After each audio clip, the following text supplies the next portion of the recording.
Hello everyone. Today we will talk about how to fix the app of RetailMeNot.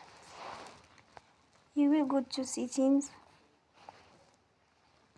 You will click on apps.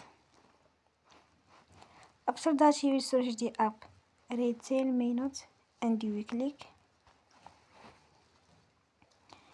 Then you will on for stop. After that you will go to storage. Then we click on clear cache.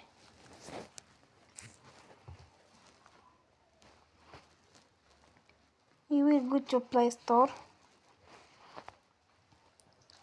and then you will update your app.